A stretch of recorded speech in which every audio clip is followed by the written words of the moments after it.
যে আমি তোরে ভালোবাসি? হ্যাঁ দিছে না? বলছে তোর চুল কাটাটা ভালো হয়েছে। যখন চুল কাটলে কিছুই মিলে না। আরে এটা যদি মিলতো যে মেয়েরা তোমার ঘরে দেখা পাগল হয়ে যেত, বাড়িতে ছুটা বাইরে হয়ে যেত যে এমন স্টাইল চুলের, ওর লোকে জামু না জামু কার লোকে, তাইলে আমি বলতাম 300 না 3000 টাকা দিয়ে কাটো, কোনো আপত্তি নেই। কমসে কম দুনিয়া তো মিললো, তো দুনিয়াও মিলে না। তাহলে নবীর আদর্শ চুল কাটা তো 50 টাকা। আজকে তো নবীর আদর্শ আমাদের ভিতরে ঘৃণিত, দীক্ষিত, অবহেলিত, লাঞ্ছিত। খবর আছে, শোনালো আমার কাছ থেকে। শোনো শোনো শোনো, হাউজে কাউসারে গেলে যেন ধাক্কায় বাহির না করে দেয়। এই চেহারা লয়ে হাউজে কাউসারে কি করে যাবা?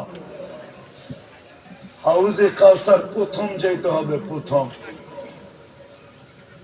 মনে করো হুজুররা মানুক আর না মানুক, যারে পানি পান করায় দিল, হাউজে কাউসার যারে পান করায় দিল, ওই শরীর আমার ধারণা, আমার এটা ধারণা, ওই শরীর আর জাহান্নামে যাবে না, ওইটা কোনো না কোনো বাহানায় জান্নাতেই যাবে।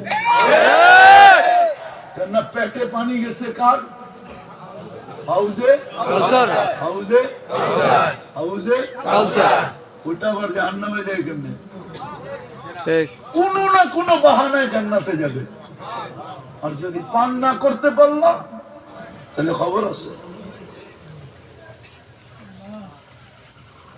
ভাবো, আমার কথা ভাবো। আর কোনদিন আশা হয় না, না হয় জানি না। ভাবো আজকে ভালো মতো। ওয়াজ তো আমার আগে মুস্তাকুর নবী করে গেছে, এরপরে ওয়াজ লাগে না। আমি যার ওয়াজ এসে শুনতেছিলাম, এরপরে ওয়াজ লাগে না। কিন্তু আয়সা পড়ছি, শুনে যেতেছি। ভালো মতে ভাবো।